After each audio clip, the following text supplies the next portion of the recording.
The Planet Man.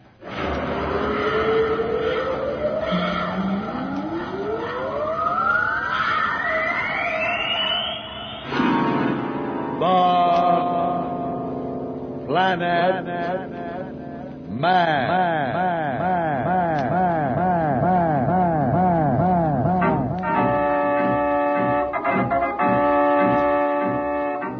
This is the fascinating story of Dantro, the Planet Man, troubleshooter for the League of Planets organization, the law enforcement body for peace and justice in the celestial world, whose headquarters and center of operations are situated on the capital of all the planets, Planeria Rex.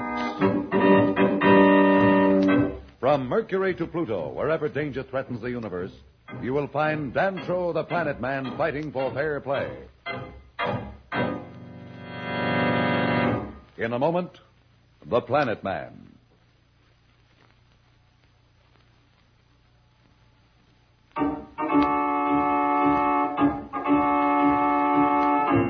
When we left the crew of Earth's first rocket expedition, they were heading for a crash on the moon. We find Dr. Darrow, his daughter Pat, Slats, the engineer, and our two young stowaways, Billy and Jane, discussing their dangerous predicament.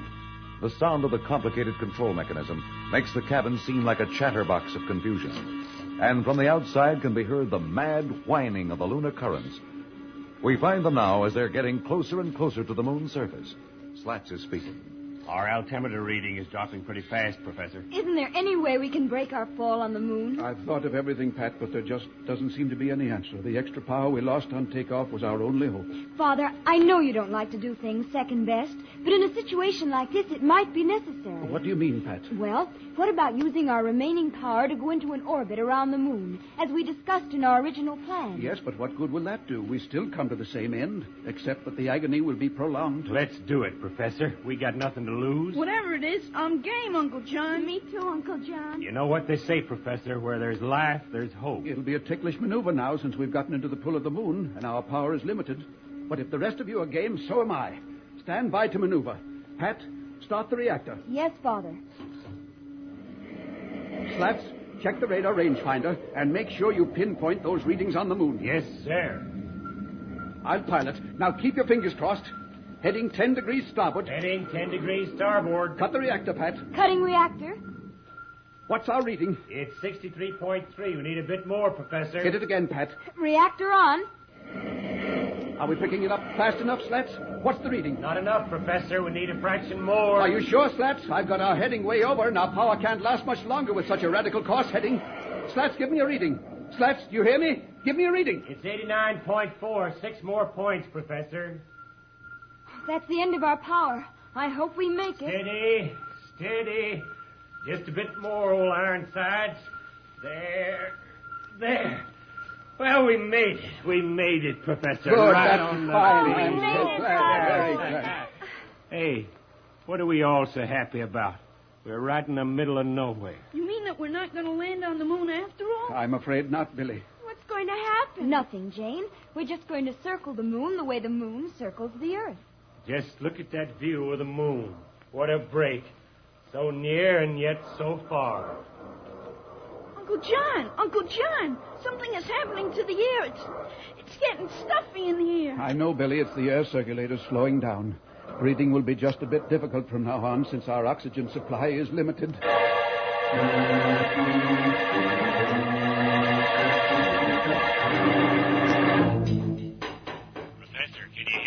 Slats, where are you? What are you up to? I'm outside the ship, bringing up the lunar communications generator. Thought we might as well set it up and try to make contact with the Earth. You can't do that alone. I'm here, too. Careful, Pat. Don't let go now.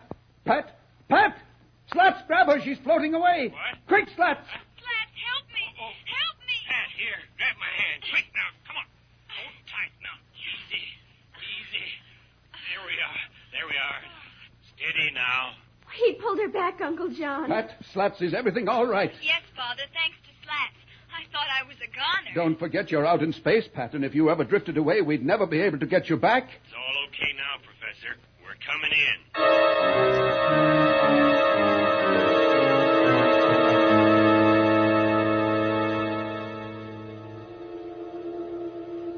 Pat, Yes, Billy? Jane and I know what's going on. What are you talking about? Pat, we know this whole trip was spoiled because we stowed aboard. It's all our fault. Now listen to me, you two, and stop feeling guilty. It wasn't the best idea for you to sneak aboard, but it did happen. And besides, we could have been wrong in our calculations. The important thing now is for all of us to face up to whatever lies ahead. And I know that you two won't let me down. Never, Pat. Not us, Pat. All right, now let's just forget the whole thing. I wonder where Slats and Father are.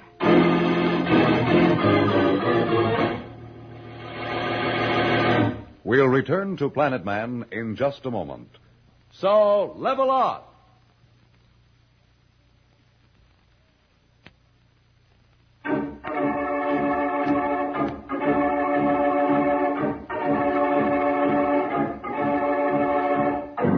Well, it looks like the first trip from Earth to the moon is coming to its tragic end. The good ship Constitution is in a hopeless orbit about the moon. The entire crew is slowly suffocating because the oxygen supply is coming to an end. Professor Darrow and Slats are in the posterior cargo chamber. Slats is apparently up to something. Why don't you go to the control cabin, Professor, and lie down for a while? It'll be easier for you to breathe. I think I'd better stay here. I hate to have Pat and the kids see me so worried and worn out. Slats, you've got something on your mind. What is it? Well, I've been thinking, Professor. I really haven't got anybody. Nobody'd miss me, and you and Pat and the kids would have a little extra time. Now, what are you driving at? Well, a big guy like me uses a lot of oxygen. All I have to do is to step through that port, and it'll be all over in a second.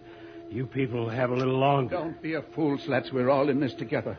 Besides, if anybody goes through the port, it will be me. I'm the oldest. And besides, the whole thing is my responsibility.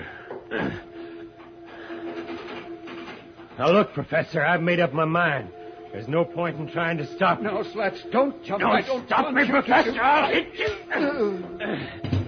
I didn't mean to hurt you, Professor, but this is the way it's got to be. So long, Professor. What's that? What's going on in there? What's that clanging? We're not clanging anything. I thought it was you. Slats! Father, look out of the port! Quick!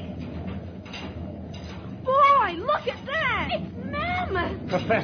Professor, get up. Something's happened. What? There's something next to our ship. Huh? Oh, my head. Ship. Here, help me. Let me see the... What?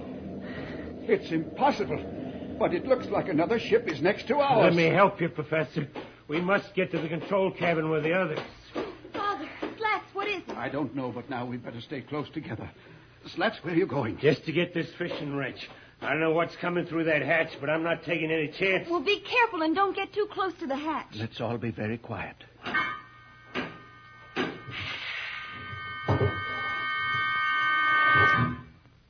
Oh, Uncle John, look. Stand back, whatever you are. I'll...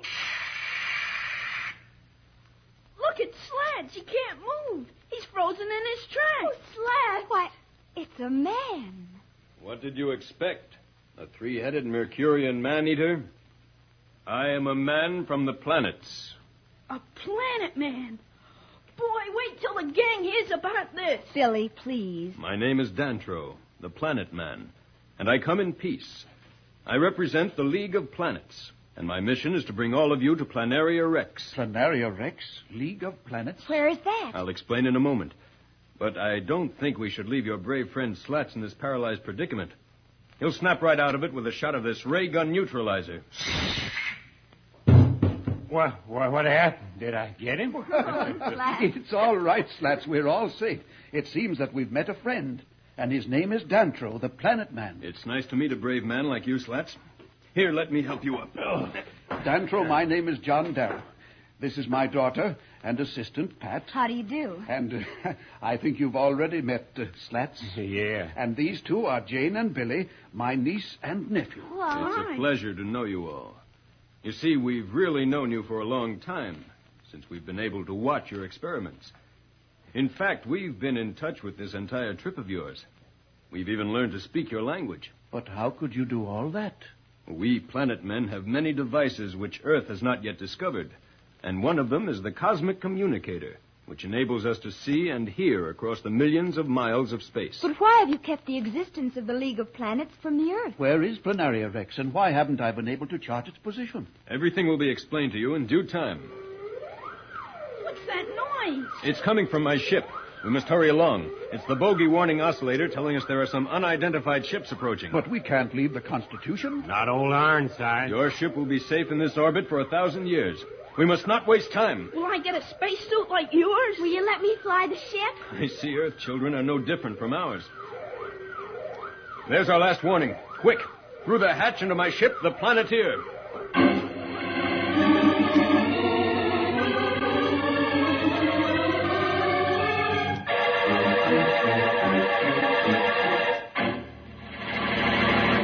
What adventures lie ahead for the Earth people?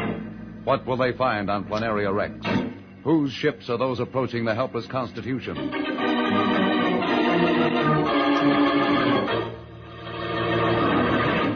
We'll be back in just a moment.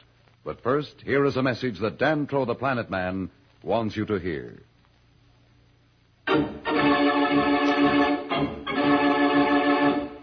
Tune in again for more transcribed thrills and adventures. Find out what happens to the Earth people as they speed toward a new world on Planeria Rex. Rocket millions of light years into space with Dantro, the Planet Man. The Planet